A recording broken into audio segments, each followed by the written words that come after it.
Concerns over a huge jackpot lead to tough questions for leaders of the Texas lottery. You know, I haven't got mad this whole session yet. I'm about ready to. Senators say lottery policy enables money laundering. We look at what comes next. Killed on her way to dinner on Valentine's Day. She was strangled to death. Families come to the Capitol sharing powerful stories of loss. How they're drawing support for tougher policies to keep people accused of violent crimes from getting out on bail. Parents and families across Texas struggling, waiting for money they're owed. There's never enough time. There's never enough money. We look closer at programs meant to track down child support evaders and compel them to pay. Produced from the Capitol in Austin and airing statewide, this is the award-winning State of Texas. Hello, and thank you for joining us. I'm Josh Hinkle. We start with an astonishing story from the state capitol. Senators accuse a state agency of enabling criminal activity. It happened Wednesday as members of the Senate Finance Committee questioned leaders of the Texas Lottery Commission. Senators spotlighted how overseas investors won a $95 million Lotto Texas jackpot after buying more than 25 million tickets with almost all of the possible number combinations. A Houston Chronicle investigation found the Lottery Commission provided extra terminals to courier businesses that worked with the group. That helped them process millions of tickets in just a few days. Lottery leaders changed their policies on terminals, but say they don't have the power to ban lottery courier businesses. Lawmakers believe this opens the door to criminals. This is 99% probability of money laundering. True? I couldn't commit on that. Well, you need to be able to commit because you need to be able to say what are the obvious signs, because normal consumers don't go buy $25 million of $1 tickets. John Moritz, the chief politics reporter for the Austin American-Statesman, covered this hearing and joins us now. This is stunning. A state agency accused of enabling money laundering. How did lottery leaders respond? Lottery leaders were on the defensive. Senators Betancourt, Perry, and Hall came at them with some force, and they were not backing off. Typically, Finance Committee hearings are how much money do you need? Will you settle for half?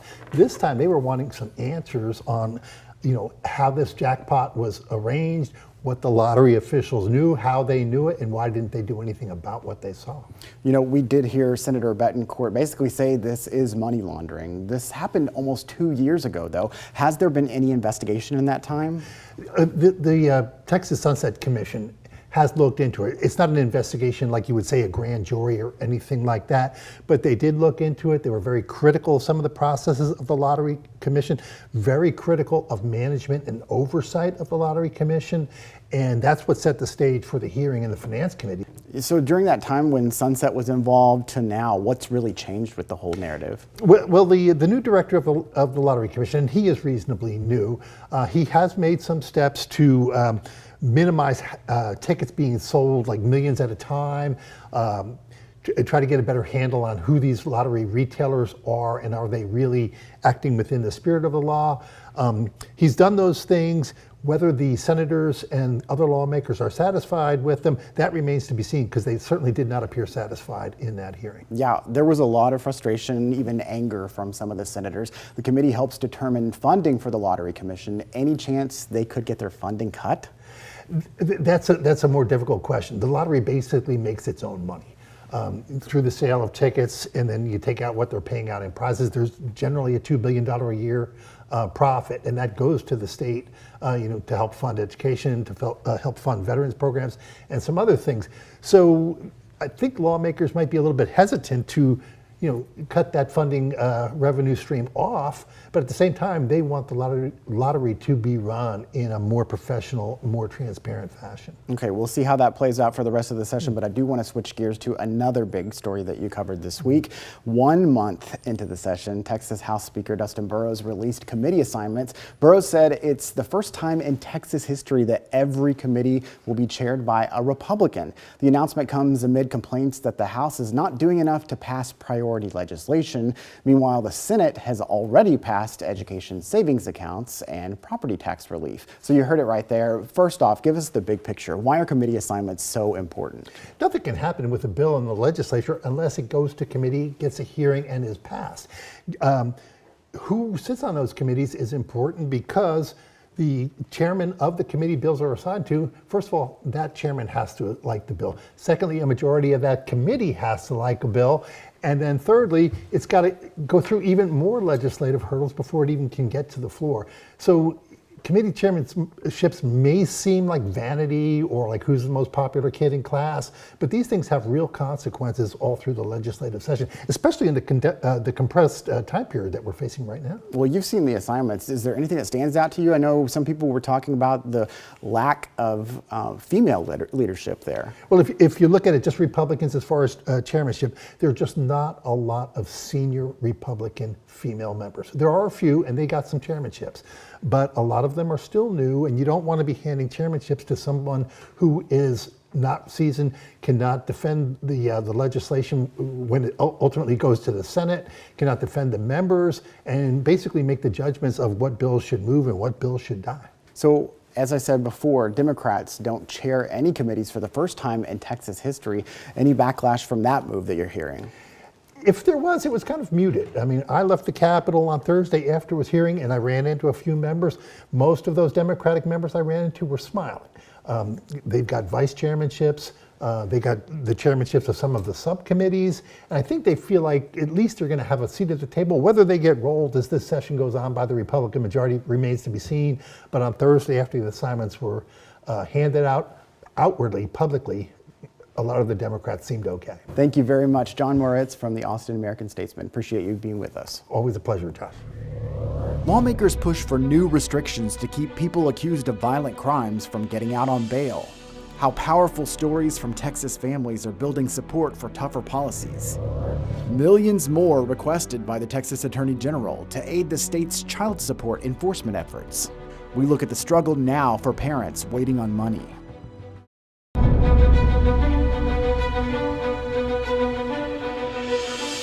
Powerful moments at the state capitol as family members of murder victims share their emotional stories with lawmakers. In each case, the accused killers had been jailed for another crime, but were out on bond. Politics reporter Dylan McKim looks at how their stories are boosting calls for bail reform, one of Governor Abbott's emergency items this session. These two women made the drive from Houston to Austin to share their stories of loss. Killed on her way to dinner on Valentine's Day. She was strangled to death. They are part of a group of family members who lost loved ones to someone who was out of jail on bond. According to Houston Crime Stoppers, in the past 4 years, 162 people in Harris County have been killed by someone who was out on 1 or 2 bonds. That's home for April Aguirre and Alexis Nungare, and they want it to change. Can I paint it? April's niece, Arlene, was killed on Valentine's night 3 years ago, shot while in the car with her family. This is video of her family creating her last handprint in the hospital. April says her accused killer bonded out of jail before Arlene's body was released from the hospital. In her name and in her honor, we're going to continue to fight to make things easier for the next victim and more difficult every single day for those that want to commit crimes against people. Her mother, Alexis. The governor highlighted Alexis during his State of the State. Her 12-year-old daughter, Jocelyn, was raped and killed. The 2 men accused were in the country illegally. The victims' families are left to deal with a lifetime of suffering and sadness and grief when they still get to possibly get released, and that's just not okay. State Senator Joan Huffman proposed a package of bills that addresses bail reform. She says her bills will only apply to the most dangerous offenses. This is about targeted, violent offenders who have been released multiple times. One of her bills, SB 9, would require elected judges to make bond decisions on the most serious criminals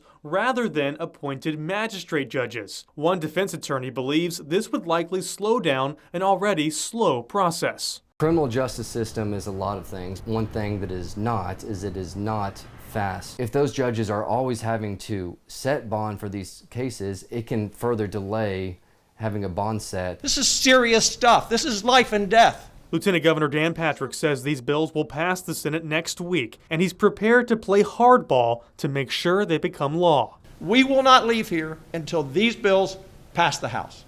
Period. Dylan McKim, State of Texas.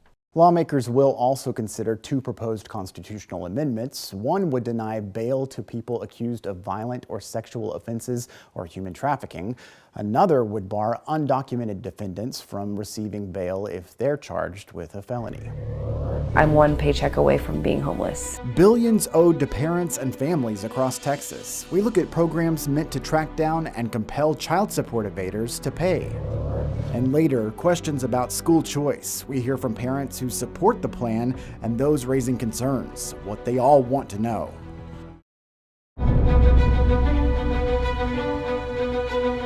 One persistent concern we hear from viewers relates to child support and the process meant to compel payments some parents say would help them raise their kids. The Office of the Texas Attorney General, Ken Paxton, enforces child support. Officials there applaud what they call success in collecting money during his tenure. They attribute much of that to recent upgrades in technology. But data from December shows the amount owed statewide has topped $21 billion. Investigator Arezow Doost found some parents say the state system doesn't always help families fast enough. In the few minutes she can spare between two jobs, Ashley Bowling works quickly to pick up what's piled up around her house. Ta-da! The Round Rock mom runs a cleaning service and provides home health care and admits it's tough. There's never enough time. There's never enough money. There's never enough me. There's never enough help. Bowling is a single parent to 3 girls. She says she's had challenges getting help from their dads, especially her middle daughters. He left when she was 5 weeks old. Bowling shared payment records from the Office of the Attorney General, detailing what he's paid since 2018 and what he still owes. Nearly $40,000 in child support and medical insurance. I'm one paycheck away from being homeless. We're out of vehicle because my car transmission went out. The electricity bill that is constantly on a disconnect notice. Bowling says she's repeatedly called the agency, and officials there tell her they can't locate him to make him pay. If I can't get him in front of a judge for a judge to hold him in contempt, then we don't move forward. Since 1997, Texas law has required the Attorney General's office to publicly name parents behind on child support. Then in 2019, the AG's office created the Child Support Evader website, which solicits tips online to find parents avoiding payments. To be on the list, a parent must owe more than $5,000 in court-ordered child support, have an arrest warrant issued, and regularly fail to pay in the last 6 months. As of December, there were more than 410,000 cases falling into that time frame. Yet, only 7 parents are on the public webpage. It shows 60 have been arrested between 2006 and late last year. Bowling says her ex should be on that list, but he isn't. I feel for these parents that need help, and I really wanted to make a difference in that program, even though it doesn't get a lot of publicity, but it does really matter. At a recent Texas Senate finance hearing, Attorney General Ken Paxton fielded questions from state lawmakers considering his agency's latest budget proposal. Regarding our child support programs, does our level of funding enable your staff to respond timely to complaints about child support payments? I'm really pleased with what's happened with child support over the last, say, 4 years. We were trying to speed up the process because it was all getting stuck up in the bureaucracy, and we're trying to figure out how can we get these people help faster. So, what does Paxton's agency say it needs to do that? In the latest figures we obtained from the Legislative Budget Board, the AG's office requested more than $390 million for child support enforcement next fiscal year. That would be a $25 million increase from the current fiscal year's appropriation.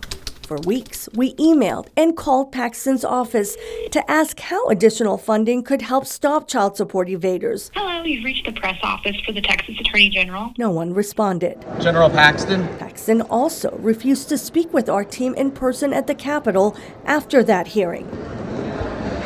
Still, we do know the state has found ways to punish many parents avoiding child support. In severe cases, parents have been sent to jail. And last year alone, more than 92,000 liens were filed on property, bank accounts, or retirement plans. Almost 82,000 passports were denied.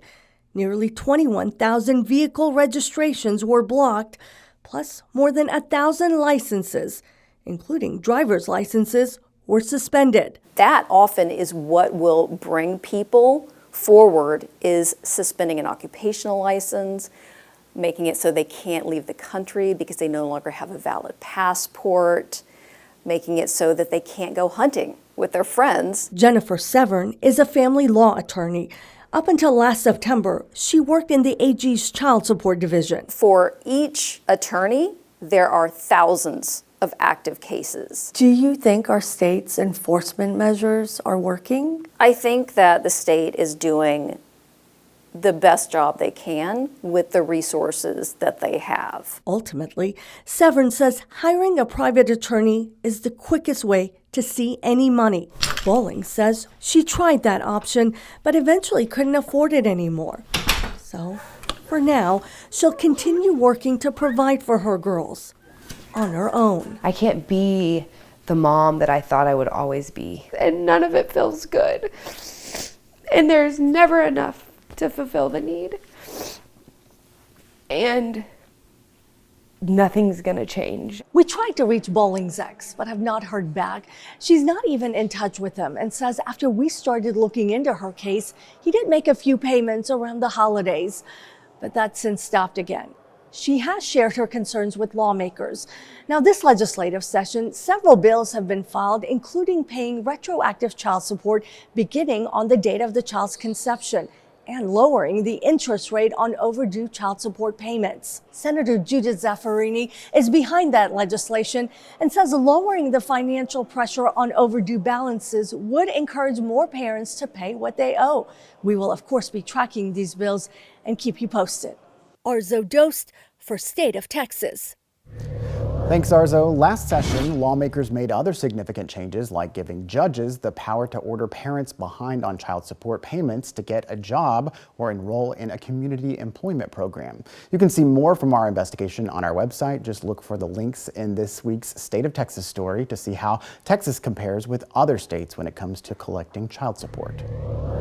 As education savings accounts move closer to becoming Texas law, parents have questions.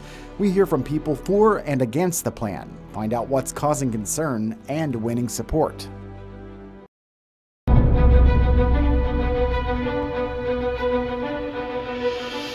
The move toward education savings accounts, or ESAs, has a lot of Texas parents asking questions. Earlier this month, the Senate passed its plan to help students pay for private education. Investigator Kelly Wiley takes us to an event in Central Texas where community members met with lawmakers, public school leaders, and advocates to learn more about the anticipated change. On Super Bowl Sunday, parents and grandparents packed into the sanctuary at Live Oak Unitarian Universalist Church. It wasn't for service or to watch the game, but to ask questions about school choice, a program on its way to becoming law after passing easily in the Senate. If we're going to provide a voucher program, if we're going to give state funds to private schools, are we going to make sure that they also have to provide special ed services? Are we going to make sure that they also have to provide transportation? I'm concerned about school funding. This thing could just mushroom and get blown out of control, because at what point do they decide that they've achieved enough choice? It's a discussion happening across the state as Governor Abbott promises this session he will pass legislation creating what's called education savings accounts. On her work break, Texas public school parent Shanara Morrison told us she believes the bill would help her find the best environment for her son. We went to public schools, charter schools, tried to do things on our own, and it just, didn't quite work out, despite whether I have the money or not. I still want to make sure that he's well taken care of, educational-wise. If Senate Bill 2 were to become law, it would give participating students anywhere from $2,000 to $11,500. The law also lays out a plan for if the number of applications for education savings accounts exceeds the number of available spots. SB 2 would require a lottery where 80% of the available spots would be filled by public school students who are either from low-income households or who have a disability. I don't want it to pass, but should it pass, I hope that what the state of Texas will do is respond to the need that happens actually at the public school level, so that we are not decimating public schools. Why not? Why not? Why? That's my real question. Why not? Even if it's for a trial period, why can't we even just give it a try and see, and let's go based off results? Kelly Wiley, State of Texas. The panel in Cedar Park included State Representative Vicki Goodwin, a Democrat from Austin. Goodwin said she's not convinced the plan will pass the House, even though it's a priority for Governor Abbott. I think it's interesting that he says he has the votes. I think there's still some opposition to vouchers. I think there's still some of the rural Republicans that want to support their public schools. The ESA legislation passed the Senate despite all Democrats and one Republican voting no. House members will file their own version of the bill in the coming days. Thank you again for joining us for State of Texas. I'm Josh Hinkle, and we'll be back next week to bring you an in-depth look at Texas politics.